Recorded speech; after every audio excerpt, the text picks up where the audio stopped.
Olá, tudo bem com você? Está começando mais um Universiência, o primeiro programa brasileiro de TV aberta e internet que é produzido por meio de uma colaboração entre as TVs e universidades públicas nordestinas. Vem com a gente acompanhar a ciência que está sendo feita no Nordeste. Pesquisadores da Universidade Federal do Ceará desenvolvem um software que ajuda o cultivo de bananeiras. Já na Universidade Federal de Sergipe, os cientistas estão aproveitando as frutas típicas da região para a produção de cerveja artesanal. E na Universidade Estadual do Sudoeste da Bahia, os pesquisadores investem no cogumelo para enriquecer de forma nutricional a granola.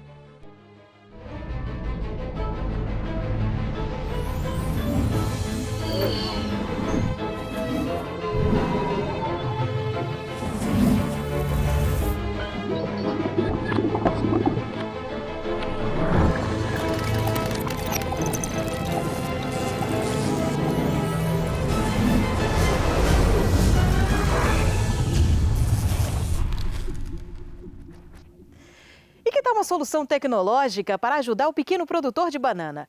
Você vai conhecer o CND, um software desenvolvido por pesquisadores da Universidade Federal do Ceará em parceria com outras duas universidades. A partir da análise da folha da bananeira, o programa auxilia a adubação mais apropriada para melhorar a produtividade do plantio. A solução já está ajudando no cultivo no estado do Ceará, o 7º produtor de banana no país.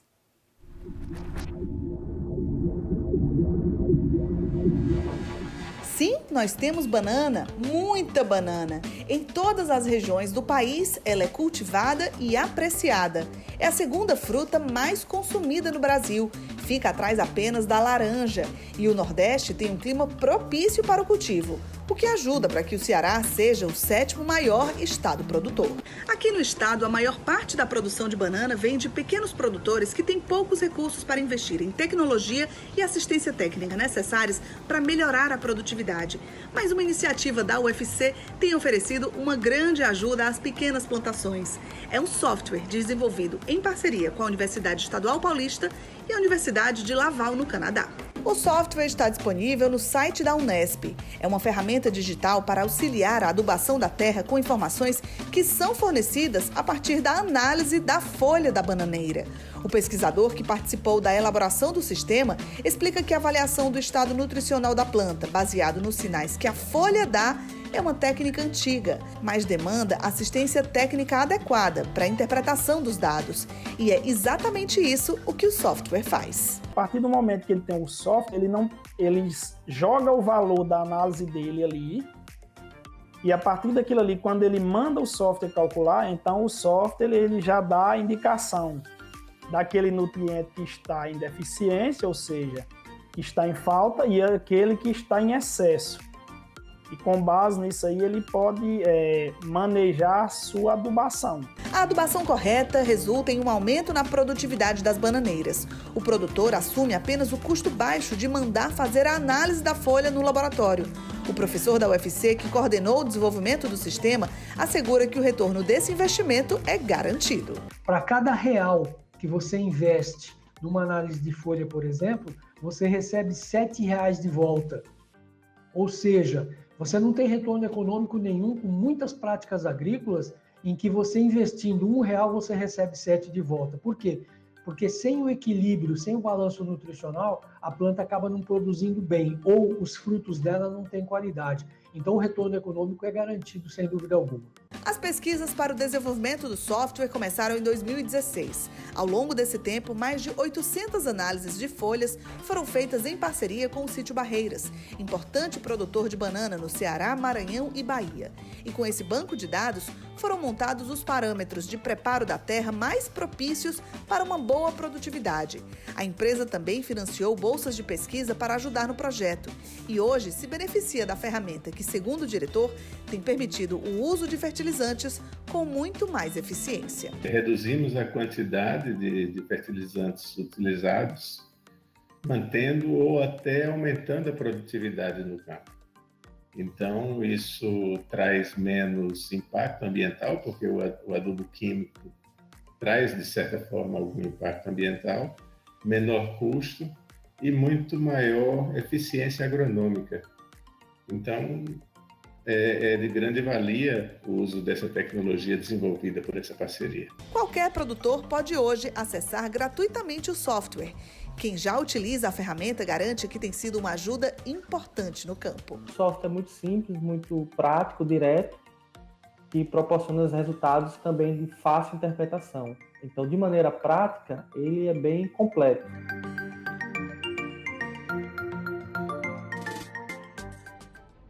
Parabéns aos nossos pesquisadores por trabalhos como este. E daqui a pouco a Univerciência volta trazendo novidades no mercado da cerveja artesanal. É que pesquisadores da Universidade Federal de Sergipe estão utilizando as frutas típicas da região na busca de novas leveduras. A gente volta já já.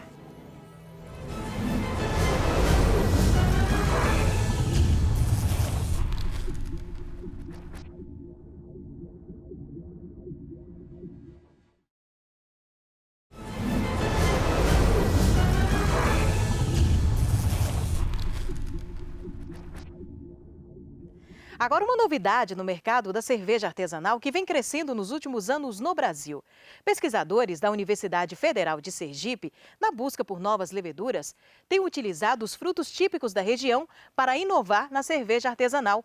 O experimento promete ser uma novidade no mercado, criar novas oportunidades e perspectivas.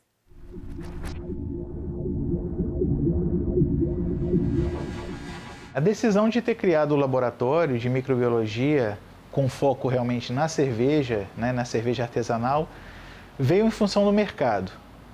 A gente tem aproximadamente um crescimento expressivo nos últimos 10 a 15 anos. O Brasil veio seguindo também essa onda. A gente tem um movimento muito forte, por exemplo, nos Estados Unidos. E o Brasil já ultrapassou nessa última década, principalmente nos 2 a 3 últimos anos, mais de 1.000 cervejarias registradas aqui no Brasil. Então, à medida que essa oferta de cervejarias também aumenta, a oferta também por serviço, não só leveduras, mas os insumos como um todo, o próprio malte, lúpulo, passou a ser algo muito maior, passa a ser muito mais exigido, o mercado se torna mais exigente. E a gente veio acompanhando um pouco desse incremento, e aí veio a ideia de realmente focar num laboratório específico para a produção de cerveja artesanal. Aonde está essa levedura? A Saccharomyces cerevisiae não tem um nicho ambiental definido. Ela pode estar por aí, está no ambiente, ela pode ser encontrada no solo, na água, enfim, ela está dispersa pelo ambiente e a gente sabe que boa parte dessas leveduras podem ser encontradas também em frutos, já que esses frutos contêm fontes de carbono importantes, açúcares fermentáveis importantes. E aí a gente tentou, então, lançar mão dessa ideia, que não é uma ideia, enfim, pioneira nossa, outras pessoas já realizam, mas de buscar, então, leveduras realmente indígenas, quando eu falo indígenas, autóctones, daqui, aclimatadas, ou seja, que vivem já no ecossistema sergipano, e começamos a coletar, então, os nossos frutos por todo o estado, caju, mangaba, umbu, enfim, acerola, diversos frutos, e a partir desses frutos, então, promovemos o isolamento dessas leveduras. Então, o que a gente tem hoje é verdadeiramente um banco que começa a se desenhar, é o primeiro banco de leveduras cervejeiras do estado de Sergipe e talvez um dos poucos ainda em construção no país, A gente tem, inclusive, uma parceria importante que eu tenho que mencionar aqui com a Serva Sergipe, que é a Associação de Cervejeiros Artesanais de Sergipe, que também ajuda a incrementar e alimentar esse banco com leveduras de fora. E, ao mesmo tempo, a gente também, nesses processos de busca por novas leveduras, vamos buscando isolar, e nesse caso, nesse projeto específico mesmo, a partir de frutos que são muito comuns aqui ao cotidiano, então, do sergipano como um todo. O sonho, na verdade, é encontrar, principalmente em relação ao caju, por essa forte ligação, a terra dos cajueiros e dos papagaios, algo que viesse realmente dele. Mas a mangaba também tem um potencial muito interessante, é fantástico ver a quantidade também de leveduras que nós isolamos, embora, como eu já mencionei aqui, nem tudo que a gente isola se converte depois numa potencial levedura para a produção de cerveja. O que muda de uma levedura para outras é o resultado do processo de fermentação que cada uma vai promover. no fundo, a gente tem aí todas essas leveduras utilizadas por nós no processo de produção, né? 99% delas são Saccharomyces cerevisiae, ou seja, a espécie é a Saccharomyces. A mesma levedura também muito conhecida na panificação, enfim. Mas assim como nós, seres humanos, cada uma dessas linhagens, embora todas sejam Saccharomyces cerevisiae, se comporta de uma forma e de uma maneira. Então aí é que entra justamente aquela questão da aptidão.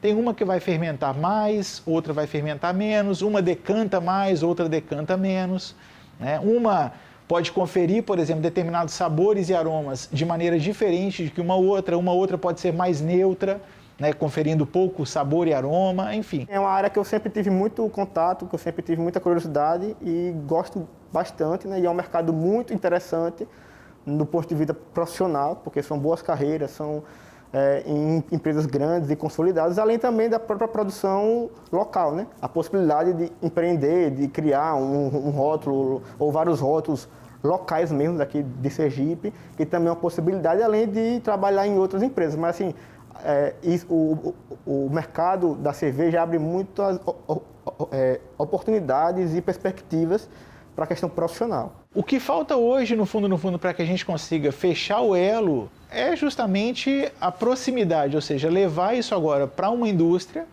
para que a indústria realmente perceba que esse micro-organismo tem o potencial de gerar um produto que ela também entende que é um produto adequado, que tem saída para o consumidor, e se estabelecer uma parceria com a universidade. É o que a gente chama aí de transferência de tecnologia. É essa ponte que a gente, então, sonha, e eu espero que num prazo muito curto a gente consiga verdadeiramente fazer. Se na Universidade Federal de Sergipe a novidade é por conta da cerveja artesanal, na Universidade Estadual do Sudoeste da Bahia o assunto é granola. Melhor, o enriquecimento nutritivo do alimento que já é comum para quem quer ter uma alimentação mais saudável. E não é que pesquisadores da instituição estão utilizando o farelo do cogumelo para tornar a granola ainda mais nutritiva e ainda contribuir para o cultivo do cogumelo na região? Vamos acompanhar?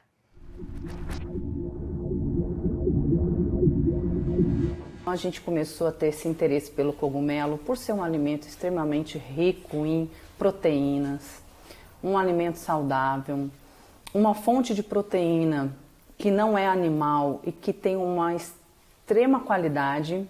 Então, por conta disso, a gente começou a pensar como é que nós vamos levar para a população uma possibilidade de consumir cogumelos sem aquele preconceito, né? Ah, isso é tóxico, enfim, vários outros pensamentos vêm à cabeça por não conhecer também o cogumelo, né? Então a gente quis desenvolver formulações e a partir disso nasceu esse projeto de desenvolvimento de granolas, né? Nosso projeto também iniciou pela parceria com a Oxibra. A Oxibra ela é uma indústria produtora de cogumelos frescos que tem aqui na cidade de Vitória da Conquista.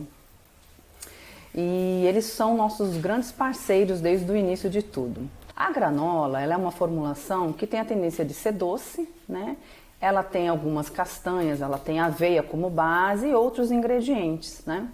Então a nossa ideia era justamente substituir alguns componentes que a gente sabe que são saudáveis e adicionar o cogumelo no sentido de observar se a gente ia conseguir manter a mesma qualidade no produto, né? Então nós fizemos vários testes e a gente observou que é possível manter a crocância, o sabor e a característica da granola. Então foi por isso que nós incentivamos, tivemos essa ideia de trabalhar este produto com adição de granola. Uma ideia foi tirar alguns componentes bioativos para adicionar os bioativos do cogumelo. Com a diferença que o cogumelo ele tem um grande potencial de ser proteico, né? Assim como a carne, como o ovo, o que a gente não encontra, por exemplo, na aveia e nem nas castanhas.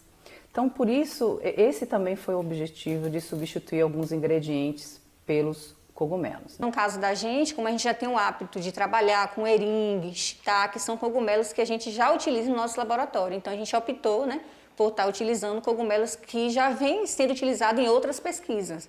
Mas outros cogumelos também podem ser utilizados. Como é um produto inovador, né, então eu creio que grandes empresas, né, pode estar também apoiando, né, incentivando a gente, inclusive até ajudar a contribuir na produção de larga escala desse produto. A gente é uma empresa não só de desenvolvimento do produto, mas também de pesquisa. Então, pesquisa e desenvolvimento, a gente pode estar também contribuindo para a sociedade, para outras empresas, a questão da pesquisa, levando não só a granola, mas também outros produtos à base do cogumelo. Então, né, vai incentivar essa questão do empreendedorismo. Além do mais, da questão do empreendedorismo feminino, porque a nossa equipe, né, ela é composta, em sua grande maioria, por mulheres pesquisadoras. Quando a gente faz pesquisa, né, a gente tem que levar algum benefício para a sociedade. Então, o intuito não é só levar um produto novo, um produto enriquecedor, mas também que seja acessível a vários públicos. A gente pensa muito linkar a granola com outros tipos de produto, por exemplo, um açaí, um iogurte, porque as pessoas vão, né, linkar um produto com outro e, consequentemente, aqueles que não tinham o hábito de comer, né, de experimentar o cogumelo, vão ver que realmente é um produto muito saboroso. A grande vitória desse projeto foi a gente ser contemplado no edital da FAPESB, que é uma empresa que apoia a pesquisa aqui no estado da Bahia, né?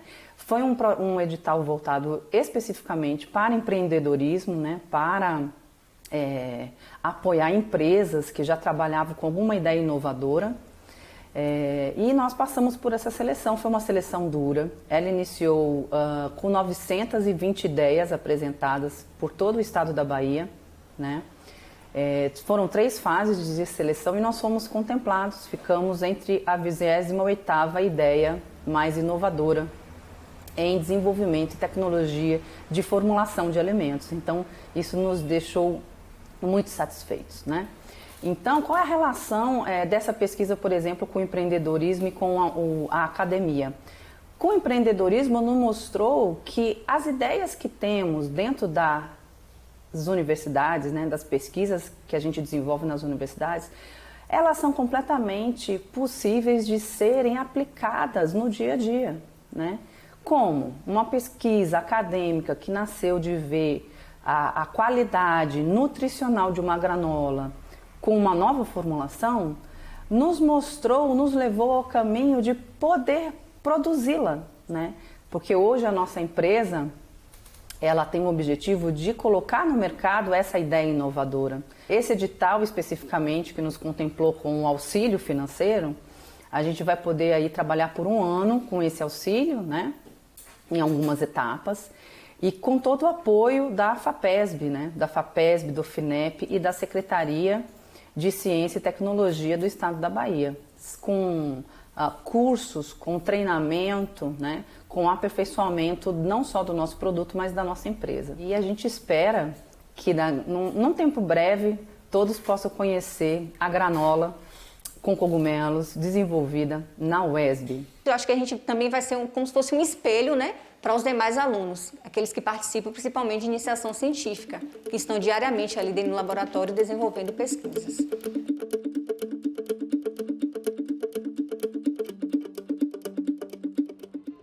Parabéns aos nossos pesquisadores, sempre com ideias inovadoras e que merecem todo o nosso reconhecimento. Você sabe o que é gamificação? É depois do intervalo, no Univerciência. A gente volta já já.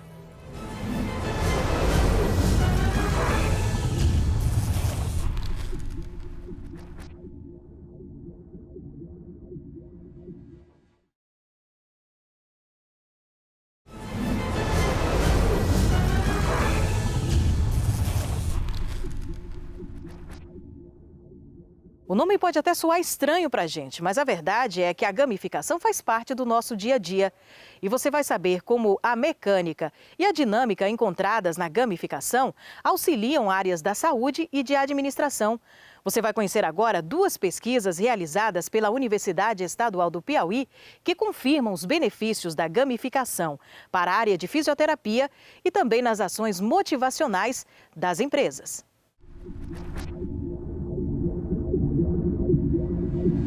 De um modo geral, a gameterapia, ela saiu de uma linha de jogos, né, utilizados antigamente só, né, e foi classificada como gameterapia e a partir dessa classificação começou a incorporar dentro de diversas áreas, né, principalmente na educação, né, que antes era meio distanciado da educação, né, excluído da educação, hoje ela está mais próxima, está, né, incluindo, está debruçando mais sobre a utilização da game terapia na educação. Eu acredito que a tendência é a ampliação desse processo no decorrer dos últimos anos. Aí. Enquanto pesquisador da área de tecnologia, nós precisamos cada vez mais buscar alternativas para aproximar universidades e suas pesquisas da sociedade. E é nesse contexto que nasce o Reability Game, uma plataforma de jogo sério, totalmente customizável para atender de forma lúdica, interativa e social pacientes que necessitam de reabilitação motora, trazendo autonomia para os profissionais da área da reabilitação e atendendo os pacientes que necessitam de processo de reabilitação, seja nas clínicas especializadas ou mesmo no seu ambiente doméstico.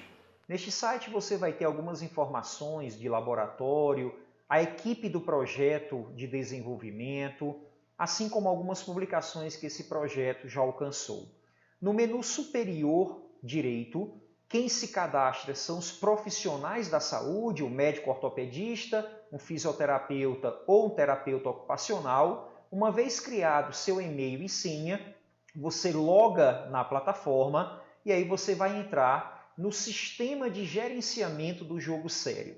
O nosso sistema ele está todo preparado para gerar um ambiente de jogo de acordo com as configurações que foram determinadas. Uma vez configurado, esse paciente, né, num determinado dia e horário, ele vai fazer acesso ao ambiente do jogo e, quando ele se sentir preparado, ele vai clicar em jogar. Esta mão virtual que está se deslocando na área do jogo, tá? Lembrando, aqui nós estamos em um jogo em uma primeira versão, ele está sendo manipulado pela captura do seu membro real, tá? O movimento do seu membro real está fazendo deslocar a mão que vai de encontro ao balão. No momento que essa mão encontra o balão, esse balão ele é estourado e provoca ali a gamificação, a sua pontuação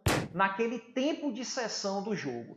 Quando começamos a fazer as pesquisas e estudar mais sobre reabilitação motora em jogos sérios, a proposta do Reability Game era simplesmente trabalhar com reabilitação motora pós-AVC.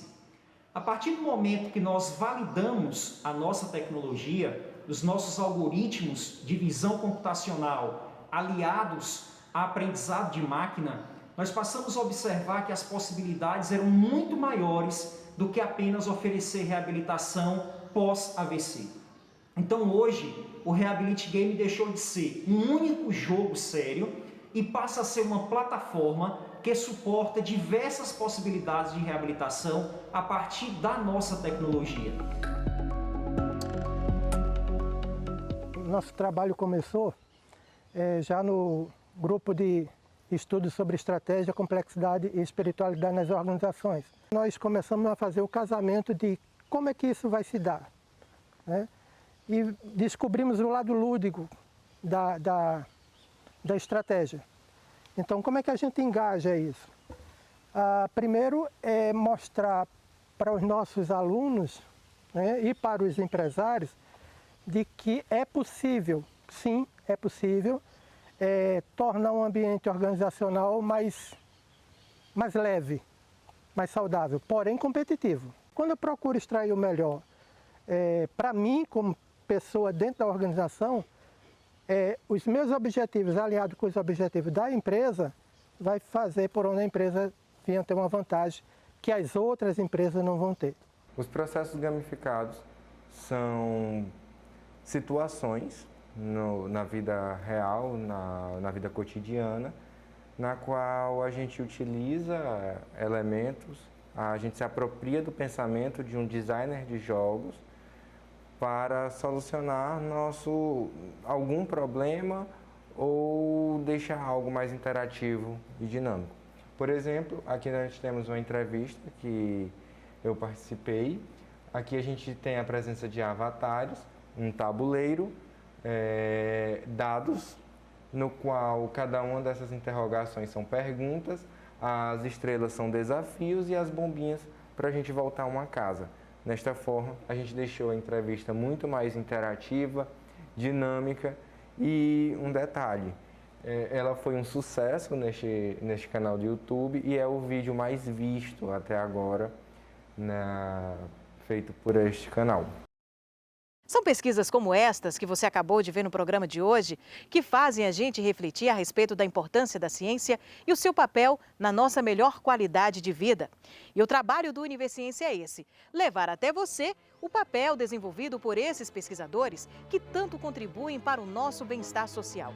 Mas a gente volta na próxima semana trazendo mais informações a respeito das pesquisas científicas desenvolvidas no Nordeste brasileiro. Até lá!